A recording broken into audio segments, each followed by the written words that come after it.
Baik, kalau Bapak Ibu Saudara suka judul khotbah, maka saya akan memberikan judul pada saat ini adalah perhatikan yang kita dengar. Amin. Amin. Perhatikan yang kita dengar. Nah, kita baca sama-sama Ibrani 2 ayat yang pertama. 3, 2, 1. Karena itu harus lebih teliti lagi kita memperhatikan apa yang telah kita dengar, supaya kita jangan hanyut di bawah arus, Bapak Ibu Saudaraku. Dalam bahasa Indonesia masa kini dikatakan, itulah sebabnya kita harus lebih sungguh-sungguh berpegang pada ajaran-ajaran yang kita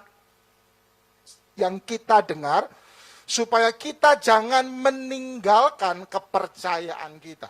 Nah, firman Tuhan pada saat ini mengingatkan kita bahwa di dalam terjemahan baru dikatakan perhatikan apa yang kita dengar. Sementara di dalam terjemahan bahasa Indonesia masa kini dikatakan sungguh-sungguhlah berpegang pada ajaran yang sudah kita dengar. Nah, saya mau berkata kepada setiap kita bahwa tujuan penulisan kitab Ibrani ini, ya, ini adalah sebuah nasihat yang diberikan kepada orang-orang Kristen Yahudi yang sedang mengalami penganiayaan dan sedang mengalami keputusasaan di dalam hidupnya. Berapa banyak hari-hari ini kita melihat orang mulai kehilangan semangat mereka. Orang mulai putus asa.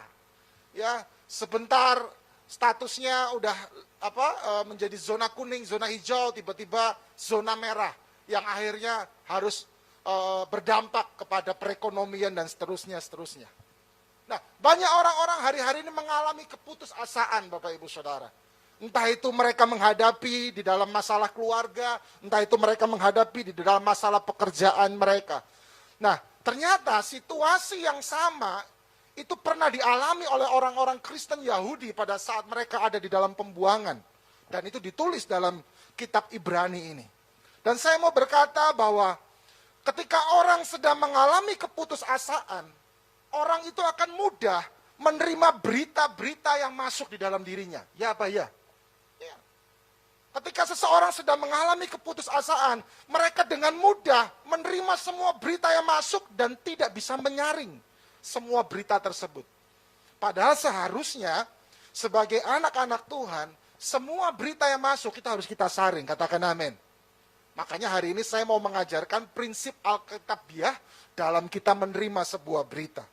Tetapi saya mau berkata bahwa ketika seseorang sedang mengalami keputusasaan, ada celah yang terbuka lebar di dalam dirinya, dan seringkali itu digunakan iblis untuk bermain-main, bahkan menghancurkan kita. Kemajuan teknologi hari-hari ini membuat kita bisa menerima semua berita yang terjadi. Mulai berita di ujung bumi, dari manapun kita bisa dengar berita demi berita. Makanya itu sebagai orang percaya, sebagai warga kerajaan, sebagai pengikut Kristus, pegangan kita yang utama itu Alkitab. Katakan amin. Amin. Lihat semua yang tertulis di dalam Alkitab. Perhatikan sungguh-sungguh setiap berita yang masuk. Makanya saya mau mengajarkan prinsip Alkitabiah dalam kita menerima berita. Yang pertama, prinsip Alkitabiah dalam menerima berita. Pak, kenapa dikatakan Alkitabiah? Kalau saya berkata Alkitabiah itu artinya ada tertulis di dalam Alkitab, gitu ya. Ada diajarkan di dalam Alkitab. Maka saya suka memakai kata Alkitabiah, tertulis dalam Alkitab. Nah, yang pertama, prinsip yang pertama adalah apa? Yang pertama, apakah yang memberikan berita itu layak dipercaya? Tulis Bapak Ibu. Apakah yang memberikan berita itu layak dipercaya? Itu ditulis loh di Alkitab. Di dalam kisah daripada Haman, Ester 5 ayat yang keempat. Bagaimana Haman ketika dia menerima berita dari Yeres istrinya dan semua sahabat-sahabatnya berita itu langsung diterima sebagai sebuah berita yang bisa dipercaya. Padahal sesungguhnya Alkitab mengajarkan prinsip yang pertama dalam kita menerima berita, apakah yang memberikan berita itu layak dipercaya. Saya akan bacakan firman Tuhan ini. Ester 5 ayat yang ke-14. Lalu kata Yeres, istrinya, ini istri daripada Haman ya, dan semua sahabatnya kepadanya, suruhlah orang membuat tiang yang tingginya 50 hasta, dan persembahkanlah besok pagi kepada raja, supaya Mordekai disulakkan orang pada tiang itu. Kemudian dapatlah engkau dengan bersukacita pergi bersama-sama dengan raja ke perjamuan itu. Nah ini, tolong perhatikan baik-baik. Hal itu dipandang baik oleh siapa? Haman. Lalu ia menyuruh membuat tiang itu. Singkat ceritanya apa Bapak Ibu Saudara? Kalau kita baca, yang akhirnya disulakkan di dalam tiang itu siapa? Haman. Justru Haman yang disulakkan di tiang itu. Saya mau berkata kepada Bapak Ibu Saudaraku yang terkasih, poin pertama ini sangat penting. Dari buahnya kita bisa menilai pohonnya. Dari pohonnya kita bisa menyimpulkan kualitas buahnya. Perhatikan berita yang kau dengar. Apakah berita itu datang dari sumber yang bisa dipercaya? Jadilah orang yang bisa dipercaya dalam menginformasikan sebuah berita. Katakan amin. Amin. Jadilah orang yang bisa dipercaya dalam menginformasikan sebuah berita. Dan biarkan orang lain menilai hidupmu. Apakah engkau menjadi orang yang bisa dipercaya dalam memberikan sebuah berita? Ayo, lihat, bisakah kita menjadi orang yang dipercaya dalam omongan kita? Katakan amin. Katakan amin. Sayang ya, Yeres istri daripada Yaman, seorang istri harusnya dia bisa menjadi sebuah memberikan berita yang baik kepada suaminya, tapi justru berita yang diberikan itu justru berita yang akhirnya mencelakakan Haman. Dan sayang juga Haman. Ya, saya percaya sebagai seorang suami dia pasti tahu betul lah bagaimana istrinya. Tetapi sungguh, saya mau berkata kepada setiap kita pada saat ini, mari pegang dada kita masing-masing. Pejamkan matamu di hadapan Tuhan. Dan katakan kepada Tuhan, biarkan aku bisa menjadi orang yang dipercaya untuk memberikan berita-berita. Amin. Amin. Yes. Jadilah orang yang bijak dalam menginformasikan sebuah berita. Dan biarkan orang lain menilai kita sebagai orang yang bisa dipercaya dalam omongan kita. Hati-hati loh ya. Kalau orang sudah memberikan sebuah penilaian terhadap kita sebagai orang yang tidak bisa dipercaya dalam omongan kita, hati-hati. Amin. Amin. Karena ada lagu yang berkata, hati-hati gunakan mulutmu. Hati-hati gunakan mulutmu. Nah, itu dia. Karena Bapa di surga melihat ke bawah, hati-hati gunakan mulutmu. Pak Arifin kemarin berkata, hoax hari-hari ini. Banyak berita-berita yang beredar. Bahkan dalam tubuh GBI, hari-hari ini kita sedang terus diserang. Perhatikan apa yang kita dengar. Katakan amin. Jangan mudah menghakimi seseorang. Berilah kesempatan kepada orang lain. Seperti Yesus juga memberikan kesempatan kepada kita. Amin. Satu sisi saya mau berkata, perhatikan berita yang kita dengar. Hati-hatilah terhadap berita yang kau ucapkan. Tapi satu sisi lagi saya mau mengajarkan kita semua. Apa itu Bapak Ibu Saudara? Ayo. Jangan menghakimi seseorang karena kesalahan dia. Amin. Walaupun mungkin dia kurang bisa dipercaya dalam omongannya, kita tetap harus bisa mengasihi dia. Katakan amin. Kemudian yang kedua Bapak Ibu Saudara, prinsip yang Alkitabiah yang kedua adalah apa? Terima beritanya dulu, kemudian cek apakah itu memang benar. Terima beritanya dulu, kemudian cek kebenarannya. Itu loh. Karena ketika berita masuk kepada kita, Jangan buru-buru dipercaya sebagai berita yang 100% valid. Dalam situasi ini saya banyak terima berita ya, pakai ini. Waduh, saya terima dulu ya. Tapi kalau untuk masalah sterilisasi, untuk masalah ruangan, saya pasti percayakan kepada ketua gugus tugas kita. Bagaimana menurut pandangan Ibu Dokter? Termasuk dalam segala hal, Bapak Ibu Saudara. Ya, cari dulu kebenarannya. Jangan diterima sebuah berita secara utuh. Karena terkadang tidak semua berita itu betul-betul valid 100%. Ya. Nah, kelemahan kita adalah apa? Mudah percaya dan cepat menyimpulkan. Ya Pak ya. Ya Pak ya. Ya kan? Kelemahan kita mudah percaya kemudian menyimpulkan. Oh iya, pantesan ya dia ini begini. Oh pantesan ya begitu. Oh, hati-hati loh Bapak Ibu. Ketika engkau menerima berita, cek dulu kebenarannya. Jangan diterima itu sebagai sebuah berita yang 100% udah betul, enggak. Perhatikan ini. Tidak semua berita memberikan keuntungan, tetapi semua berita membuat kita lebih berhati-hati. Amin. Tidak semua berita memberikan kita keuntungan, tetapi semua berita membuat kita bisa lebih untuk berhati-hati. Ambil berita yang positif sebanyak-banyaknya, berita negatif buang sejauh-jauhnya. Katakan amin. Yes, itulah yang harus terjadi. Sama seperti ketika kisah 12 mengintai dalam Bilangan 13 ayat 17 sampai 18. Bagaimana Musa mengutus 12 pengintai untuk mengintai tanah Kanaan. Yang mau saya sampaikan pada saat ini apa Bapak Ibu Saudara? Musa sudah mendengar berita tentang tanah Kanaan seperti apa. Dan akhirnya Musa mengutus 12 pengintai untuk memastikan apakah berita yang Musa dengar itu betul.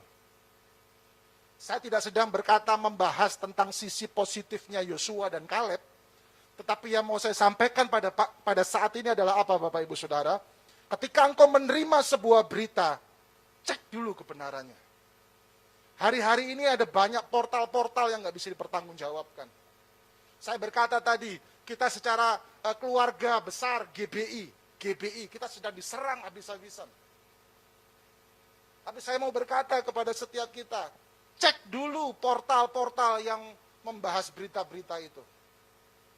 Ya, Pak Arifin pernah menyampaikan, dia dibilang kena corona dan meninggal dunia. Waduh, macam-macam ya.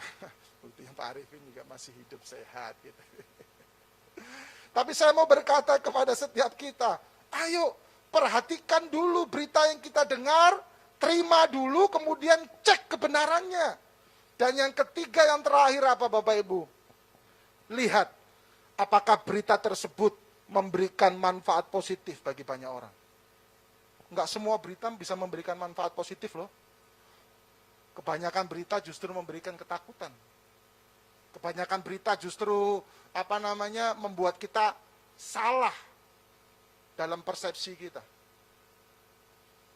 Ada banyak pengajaran-pengajaran yang sedang beredar hari-hari ini. Yang kalau kita nggak bisa saring berita itu nggak bisa memberikan manfaat positif bagi setiap kita. Amin. Mari kita belajar dari Yesus. Bagaimana di dalam Lukas 5, ayat yang ke-15 dikatakan. Tetapi kabar tentang Yesus makin jauh tersiar.